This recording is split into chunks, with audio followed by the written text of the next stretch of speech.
வீட்டில் கரப்பான்பூச்சி தொல்லை ரொம்ப அதிகமாக இருக்கா? எவ்வளோ ரெமெடி ட்ரை பண்ணிவிட்டும் உங்கள் வீட்டில் கரப்பான்பூச்சி இன்னும் போகலையா? ஸோ கண்டிப்பாக இந்த வீடியோவில் நான் ஷேர் பண்ணியிருக்கேன். இந்த டிப்பை ட்ரை பண்ணி பாருங்கள். 100% ஒர்க் ஆகும். Hi friends, welcome back to our channel. எல்லோரும் எப்படி இருக்கீங்க? கண்டிப்பாக நல்லா இருப்பீங்க நம்புகிறேன். இன்றைக்கி நம்ம சேனலில் எல்லாருக்குமே ரொம்ப யூஸ்ஃபுல்லாக இருக்கக்கூடிய கிச்சன் டிப்ஸ் அண்ட் ட்ரிக்ஸ் தான் ஷேர் பண்ணியிருக்கேன். ஸோ வீடியோ இன்ட்ரெஸ்டிங்காக இருக்கும், ஸ்கிப் பண்ணாமல் ஃபுல்லாக பாருங்கள். அதுக்கு முன்னாடி நீங்கள் இப்போ தான் நம்ம சேனலை ஃபஸ்ட் டைம் பார்க்குறீங்கன்னா இப்போவே சப்ஸ்கிரைப் பண்ணிக்கோங்க. கூட இருக்க பெல் சிம்மில் கிளிக் பண்ணிக்கோங்க. இப்போ வாங்க வீடியோக்குள்ளே போகலாம். ஃபர்ஸ்ட் டிப் என்னென்னு பார்க்கலாம். வெயில் காலத்தில் தயிர் பார்த்திங்கன்னா உடனே புளிச்சு போயிடும். என்ன தான் நீங்கள் ஃப்ரிட்ஜில் வச்சு ஸ்டோர் பண்ணாலும் ஒரு 3 நாளைக்கு மேலே பார்த்திங்கன்னா அதில் அந்த புளிச்ச ஸ்மெல் வரும். ஸோ அதுக்கு இந்த மாதிரி குட்டி பீஸ் இஞ்சியை போட்டுருங்க. இந்த மாதிரி போட்டுட்டு நீங்கள் வெளியே வச்சாலும் சரி, இல்லை ஃப்ரிட்ஜ்குள்ளே வச்சாலும் தயிர் பார்த்திங்கன்னா உங்களுக்கு ஃப்ரெஷ்ஷாக இருக்கும். ட்ரை பண்ணி பாருங்கள். அடுத்த டிப்க்கு ஒரு பிளேட் எடுத்திருக்கேன். இதில் நீங்கள் யூஸ் பண்ணுற ஃபேஸ் பவுடர் எந்த பவுடராக இருந்தாலும் பரவாயில்ல எடுத்துக்கோங்க. நான் இங்கே பான்ஸ் பவுடர் தான் எடுத்திருக்கேன். இதை கொஞ்சமாக இதில் தூவி விட்டுக்கிறேன். இப்போ இது கூடயே 1 ஸ்பூன் அளவுக்கு பேக்கிங் சோடா சேர்த்துக்கோங்க. நம்ம சமையலுக்கு யூஸ் பண்ணுறோம் இல்லையா, அந்த ஆப்ப சோடா தான். அதுக்கப்புறம் கற்பூரம் ஒரு சின்ன பீஸ் நான் சேர்த்துக்கிறேன். இதையும் கையில் இந்த மாதிரி பவுட்ரு பண்ணிங்கன்னா நல்லா பவுட்ரு ஆயிரும். இப்போ இது எல்லாத்தையும் சேர்த்துட்டு நல்லா மிக்ஸ் பண்ணிக்கோங்க. இது எதுக்குன்னு பார்த்தீங்கன்னா, நம்ம வீட்டில் துடைப்பம் டெய்லி நம்ம வீடு க்ளீனாக இருக்கிறதுக்கு பெருக்கிறதுக்கு யூஸ் பண்ணுறோம். பட் ஆனால் அந்த துடைப்பத்தை நம்ம க்ளீன் பண்ணுறதே கிடையாது. ஏன்னா அது தண்ணி ஊற்றிலாம் நம்ம வாஷ் பண்ண முடியாது. அப்படியே வாஷ் பண்ணாலும் வெயில் அடிக்கலைன்னா நம்மளால் காய வைக்க முடியாது. ஸோ இதை க்ளீன் பண்ணுறதுக்கு தான் நம்ம இந்த பவுட்ரு ரெடி பண்ணியிருக்கோம். இப்போ ரெடி பண்ணி வச்சுருக்க இந்த பவுட்ரை இந்த துடைப்பம் ஃபுல்லாக ஸ்ப்ரெட் பண்ணி விட்டுக்கோங்க. இதில் இந்த மாதிரி நம்ம போடும்போது அதில் ஏதாவது கிருமி, எறும்பு, ஏதாவது பாக்டீரியா இருந்துச்சுன்னா எல்லாம் பார்த்திங்கன்னா உங்களுக்கு கிளியர் ஆயிரும். ஸோ நம்ம வீடை சுத்தம் பண்ணுறதுக்கு வச்சுருக்க இந்த துடைப்பத்தையும் நீங்கள் க்ளீன் பண்ணி மெயின்டைன் பண்ணுறது ரொம்பவே முக்கியம். இந்த மாதிரி பண்ணும்போது அதில் ஏதாவது ஃபங்கஸ் இருந்துச்சுன்னா கூட உங்களுக்கு கிளியர் ஆயிரும். ஸோ இந்த மாதிரி தூவிட்டு ஒரு 5 நிமிஷம் மட்டும் அப்படியே விட்டுருங்க. நல்லா இந்த மாதிரி ஷேக் பண்ணி உள்ளெல்லாம் நல்லா ஸ்ப்ரெட் ஆகிற அளவுக்கு. அதுக்கப்புறம் இந்த மாதிரி ஒரு டூத் ப்ரஷ் வச்சு நீங்கள் இந்த மாதிரி அதில் வாரி விடுங்க. இந்த மாதிரி பண்ணும்போது அதுக்குள்ளே ஏதாவது டஸ்ட்டு, அழுக்கு இருந்துச்சுன்னா எல்லாம் பார்த்திங்கன்னா உங்களுக்கு தனியாக கீழே வந்துடும். ஸோ இந்த மாதிரி பண்ணும்போது நம்மளுக்கு துடைப்பம் ஏதாவது ஈரமாயிடுச்சுன்னா அதுலேருந்து பேட் ஸ்மெல் வரும் பாருங்கள். அது கூட உங்களுக்கு வராது. ஏன்னா நம்ம இதில் பவுட்ரு சேர்த்துருக்கனால உங்களுக்கு நல்ல ஒரு ஸ்மெல் இருக்கும். அதே மாதிரி பேக்கிங் சோடா, அதுக்கப்புறம் கற்பூரம் சேர்த்துருக்கனால அதில் ஏதாவது கிருமி இருந்துச்சுனாலும் உங்களுக்கு எடுத்துரும். அதுக்கப்புறம் இந்த மாதிரி தட்டினீங்களா அந்த பவுடரை எடுத்து நீங்கள் தூக்கி போட்டுட்டு அந்த துடைப்பத்தை யூஸ் பண்ணிக்கலாம். ட்ரை பண்ணி பாருங்கள். அடுத்த டிப் என்னென்னு பார்க்கலாம். அதுக்கு நான் பேஸ்ட் காலியானதுக்கப்புறம் நம்ம அந்த கவரை தூக்கி போடுவோம் இல்லையா, அதை கட் பண்ணி எடுத்துக்கோங்க. இப்போ அதை ட்ரையாங்கிள் ஷேப்பில் இந்த மாதிரி நான் கட் பண்ணி எடுத்துக்கிறேன். இதை கட் பண்ணிவிட்டு இதுக்குள்ளே ஏதாவது கொஞ்சமாக பேஸ்ட் இருக்கும். ஸோ அதெல்லாம் நல்லா க்ளீனாக வாஷ் பண்ணி எடுத்துருங்க. இதை நம்ம படிக்கிற புக்குக்கு ஒரு புக் மார்க்கராக தான் நம்ம யூஸ் பண்ண போகிறோம். ஸோ இந்த மாதிரி மெத்தடில் நீங்கள் புக் மார்க்கர் வீட்லேயே நம்ம ரெடி பண்ணி எடுத்துடலாம்.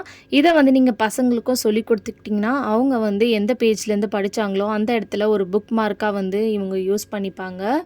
ஸோ நெக்ஸ்ட் டைம் நம்ம எடுத்து பார்த்து படிக்கும்போது நம்மளுக்கு ரொம்பவே ஈஸியாக இருக்கும். ட்ரை பண்ணி பாருங்கள். இந்த டிப் ரொம்ப யூஸ்ஃபுல்லாக இருக்கும். அடுத்த டிப் என்னென்னு பார்க்கலாம். நம்ம யூஸ் பண்ணுற மேட்ச் பாக்ஸ் மழை காலத்தில் பார்த்திங்கன்னா ஒரு மாதிரி நமத்து போன மாதிரி ஆயிரும்.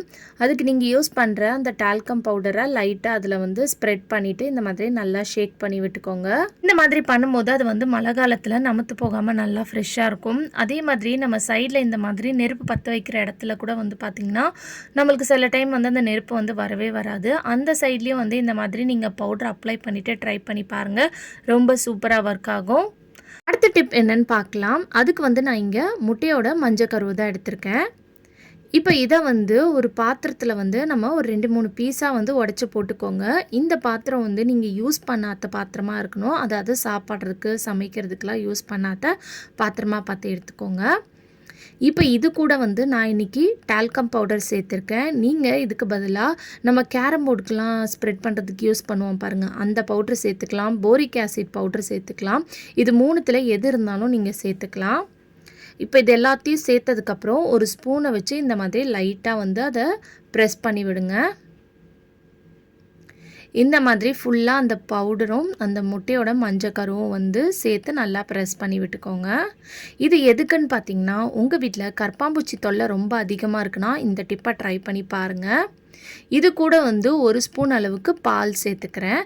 நம்ம எதுக்கு முட்டையோட மஞ்சக்கரு எடுத்திருக்கோன்னா, இந்த ஸ்மெல் வந்து பார்த்திங்கன்னா ஹெவியாக இருக்கிறனால காக்ரோச்க்கு வந்து ரொம்பவே அட்ராக்ட் பண்ணும். அது மட்டும் இல்லாமல் இதில் நம்ம பாலும் வந்து சேர்த்துருக்கோம். இதெல்லாம் வந்து பார்த்திங்கன்னா காக்ரோச்சுக்கு ரொம்ப அட்ராக்ட் பண்ணும். நம்ம இதில் சேர்த்துருக்க அந்த பவுடர் இதெல்லாம் சாப்பிட்டுட்டு கரப்பான்பூச்சி வந்து பார்த்திங்கன்னா அங்கேயே வந்து மயக்கம் போட்டு விழுந்துரும். ஸோ இந்த டிப் வந்து ரொம்ப எஃபெக்டிவாக ஒர்க் ஆகும். ட்ரை பண்ணி பாருங்கள்.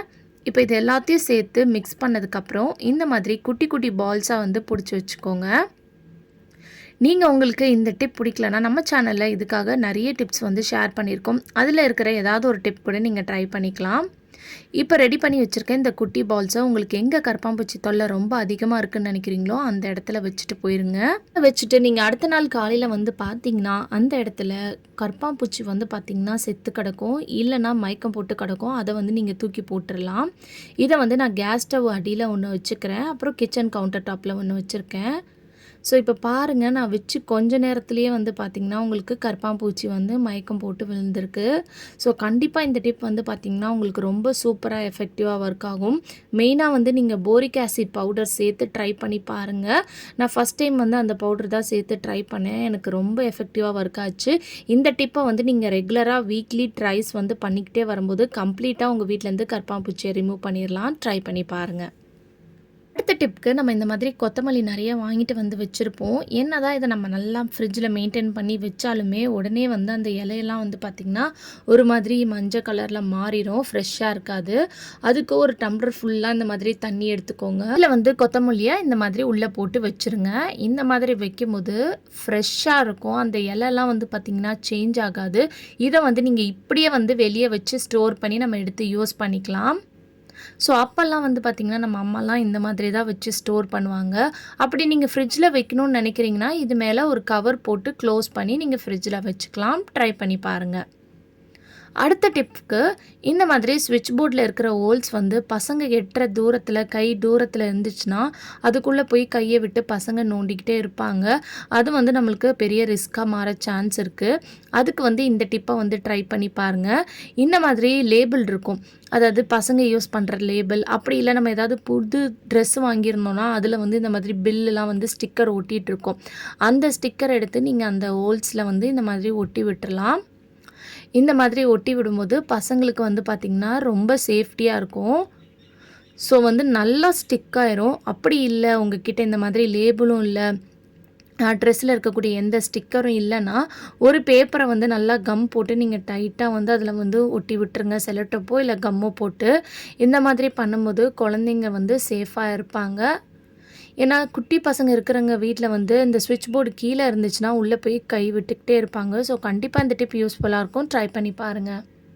ஓகே ஃப்ரெண்ட்ஸ், இன்றைக்கி வீடியோவில் நான் ஷேர் பண்ணி இந்த டிப்லேருந்து ஏதாவது ஒரு டிப் கண்டிப்பாக உங்களுக்கு யூஸ்ஃபுல்லாக இருக்கும்னு நினைக்கிறேன். அப்படி யூஸ்ஃபுல்லாக இருந்துச்சுன்னா மறக்காமல் நம்ம சேனலை லைக் பண்ணுங்கள், ஷேர் பண்ணுங்கள், கமெண்ட் பண்ணுங்கள், சப்ஸ்கிரைப் பண்ணிக்கோங்க. தேங்க்யூ ஃபார் வாட்சிங்.